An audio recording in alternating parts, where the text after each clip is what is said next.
So what is up, amigos? Hope you're doing well. History isn't just about kings and battles. It's about legacies. It's about the people who shaped the future, the ones who stood their ground when everything around them was collapsing. Among them, Chhatrapati Sambhaji Maharaj stands tall. But does Chhaava do justice to his story? Does it bring alive the struggles, the grit, the war, and the emotional turmoil that defined him? Or does it get lost in the sea of period films that have come before it? Let's break it down. So from the moment Chhaava was announced, there was excitement. Chhatrapati Sambhaji Maharaj's story has rarely been explored in cinema on such a grand scale. Directed by Lakshman Utekar, known for contemporary films like Mimi and Lukka Chupi, it was intriguing to see how he would handle a historical war film. Then came the casting. Vicky Kaushal as Chhatrapati Sambhaji Maharaj, a physically demanding role but one that seemed perfect for him. The film also had Rashmika Mandanna as Yeshubhai, Akshaye as Aurangzeb, Vineet Singh as Kavi Kalash, and a strong supporting cast. The expectations were high, but did the film deliver? Let's talk about it in awesome reviews.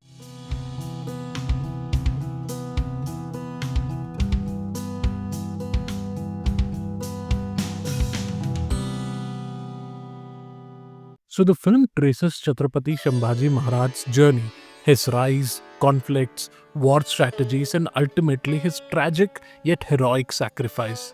It tries to balance both grand historical spectacle and personal drama, but stumbles in execution. The biggest issue, uneven pacing. For the first 2 hours, Chhaava feels more like a history lesson than an engaging drama.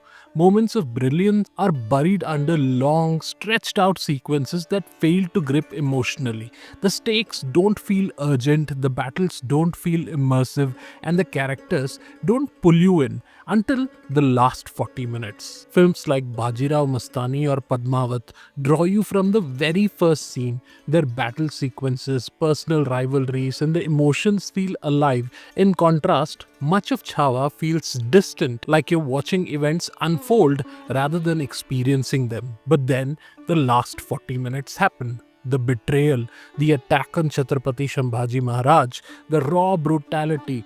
This is where the film finally hits home. It's intense, visceral, and emotionally gripping. If the entire film had carried this weight, we'd be talking about a masterpiece. Now, talking about the performances, Vicky Kaushal is exceptional. He brings raw intensity, power, and depth to Chhatrapati Sambhaji Maharaj. His transformation is authentic and his physicality suits the role perfectly. But let's address the star debate. Many reviewers, after watching this film, are calling him a star already.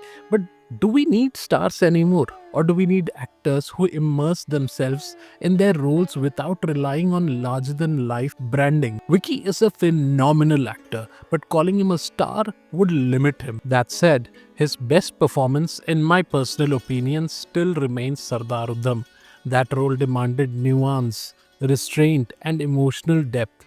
Here in Chhaava, his performance is more external, rage, war cries, and battlefield intensity. While brilliant, it's an easier kind of role in comparison. But if we are talking about the show stealer, I honestly feel it is Vineet Kumar Singh. He proves once again why he is a class apart, far beyond many so-called lead actors today. His screen presence is undeniable, his dialogue delivery is razor sharp, and his intensity is unmatched.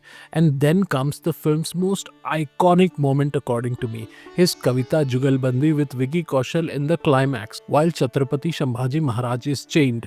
This isn't just a scene, it's cinema at its most powerful. Two powerhouse actors exchanging poetry, one of them shackled yet standing taller than ever. Goosebump, absolute goosebumps. Now Rashmika Mandanna as Yeshubhai has a strong emotional arc but isn't given enough screen time to fully shine. Akshaye as Aurangzeb is effective for sure, but not as menacing as he could have been. But when it comes to pure acting masterclass, Vicky Kaushal and Vineet Kumar Singh carry this film. Now, one of the most debated aspects of the film is the action choreography. Many have praised it as tactical and strategic strategic and beautifully choreographed, but I disagree. For the most part, the battle sequences feel underwhelming and chaotic. The action doesn't have the precision or intensity of Tanhaji or Bajirao Mastani.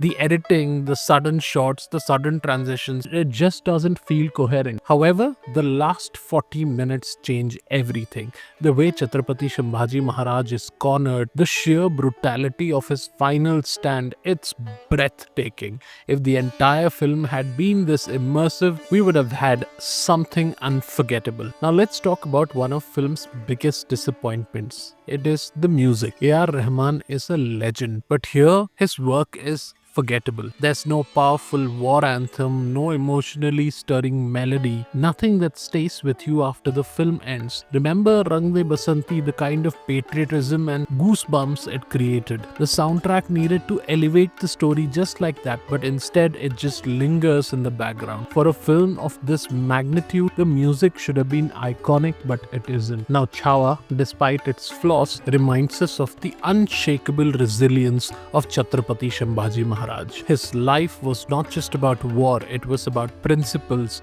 integrity, and an undying commitment to his people. One of the most powerful lessons from his story is his resilience in the face of betrayal. Even when deceived by his own, when his life was at risk every moment, he never wavered. He stood firm in his beliefs, refusing to surrender even in the face of torture and death. Another defining moment was his humility. The scene where he touches Soirabai's feet despite her plotting against him isn't just a dramatic moment, it's a reminder of his respect for relationships even in the face of betrayal. Then there's the essence of Hindavi Swaraj.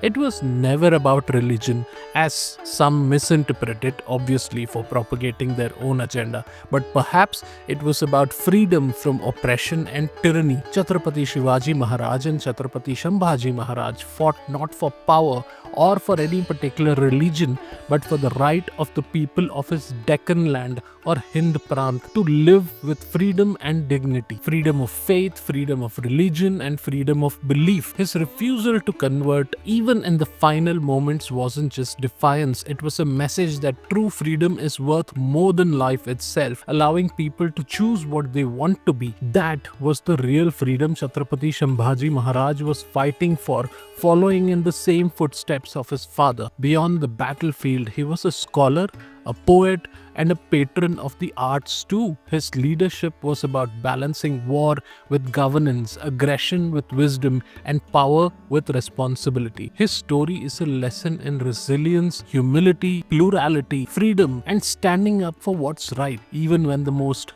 dreaded and the most powerful are against you, staring you in your eyes. So to wrap this up, my final thoughts: Chhaava is a film that had the potential to be great but just settles for being good. It has a brilliant lead performance, an emotionally impactful final act and climax, and moments of genuine intensity, but it also suffers from slow pacing, weak action choreography, and underwhelming music. Would I recommend it? Yes, absolutely, but with tempered expectations, and do watch out for the final act because it is brilliant, and credit to be given where it is due. Chhatrapati Sambhaji Maharaj's story deserved a masterpiece, but Chhaava only gives us a glimpse of what could have been. So if you have watched it already, what did you think of Chhaava? Did it live up to your expectations? Drop your thoughts in the comments below. And if you enjoyed this breakdown, don't forget to like, share, and subscribe to the channel for more deep dives into cinema. Jai Hind, Jai Maratha.